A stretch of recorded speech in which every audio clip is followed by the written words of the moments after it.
Welcome to the 5-Minute Prime Podcast. Quick, actionable tips to master personal finance and real estate investing. In just 5 minutes a day, we'll help you build wealth and achieve financial freedom. Hey, Prime investors, Martin Maxwell here, and welcome back to the 5-Minute Prime Podcast. This is episode 51. You've found the property, maybe you ran a detailed analysis like we discussed back in episode 21. Perhaps you even navigated a tricky rehab from episode 48. And now, finally, those rent checks are starting to roll in. You're feeling pretty good, right? Like you've made it. But then, inevitably, the unexpected happens. A major appliance suddenly gives out, the roof starts leaking after a storm, or maybe a great tenant gives notice unexpectedly, leaving you with a vacancy. If you haven't planned financially for these kinds of bumps in the road, your real estate dream can quickly turn into a stressful scramble. Today, we're focusing on a foundational element of successful, sustainable investing that far too many people overlook: building and maintaining adequate cash reserves.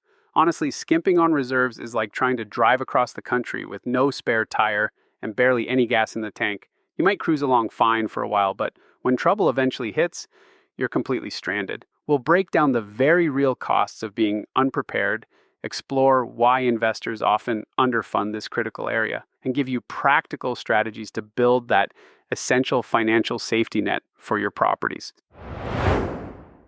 So, what really happens when you get caught short without reserves? It's much more than just a minor inconvenience. It can become a serious financial drain that jeopardizes your entire investment. Look, unexpected expenses are simply a when, not an if, in the world of property ownership. Major systems have finite lifespans. Think about it. HVAC units typically last around 15-20 years. Roofs, maybe 20-30. Water heaters, perhaps 10-15 years. When these big items inevitably fail, the replacement costs aren't trivial. A full HVAC system replacement, for instance, could easily set you back $4,000 to $8,000 or even more, depending on the unit and where you live. Facing a roof replacement, that might run anywhere from $6,000 to $13,000 or higher. Even less dramatic, but still urgent repairs like a major plumbing backup or replacing multiple appliances at once can quickly add up to thousands of dollars. And it's not just about the big dramatic repairs. Vacancies happen between tenants. Even just 1 month of lost rent combined with the typical turnover costs like cleaning, painting, maybe some minor repairs and marketing can easily cost you a few $1,000s. If you don't have reserves to cover the mortgage and other fixed costs during that vacancy, a single turnover can swing a property from cash flowing to cash negative for the entire year. Industry reports often highlight how these unexpected costs and income gaps challenge landlords who aren't prepared. Operating without adequate reserves constantly puts you in a reactive, stressful position, rather than allowing you to manage your investment from a place of financial strength and stability. So the question becomes, why do investors, particularly when they're starting out, so often underfund or completely ignore this vital safety net? Well, it usually stems from a few common factors, often working together. One major reason is over-optimism about the property's condition. It's easy, especially after just buying a place that looks good, or maybe had some recent updates, to think, this place is solid. I won't have any major issues for years. Investors sometimes wear rose-tinted glasses and underestimate the potential for hidden problems, or simply how much wear and tear a rental property endures compared to an owner-occupied home, assuming the absolute best-case scenario is a dangerous gamble.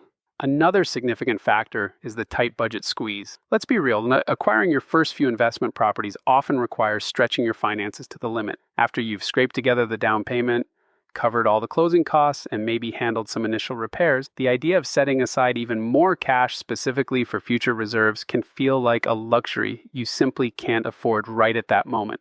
The intense focus is often on just getting the deal across the finish line, with a vague plan to build up reserves later from the cash flow. Unfortunately, that later often gets pushed back by immediate needs or the understandable temptation to quickly scale into the next property. And finally, let's not forget the temptation to over-leverage. In the understandable desire to grow a portfolio quickly, some investors might borrow the absolute maximum amount possible for each deal, leaving virtually no cash cushion. As finance experts constantly warn, being highly leveraged makes you extremely vulnerable. When you have no reserves, just one unexpected vacancy or a single large repair bill can trigger a cascade of serious financial problems, potentially even leading to losing the property.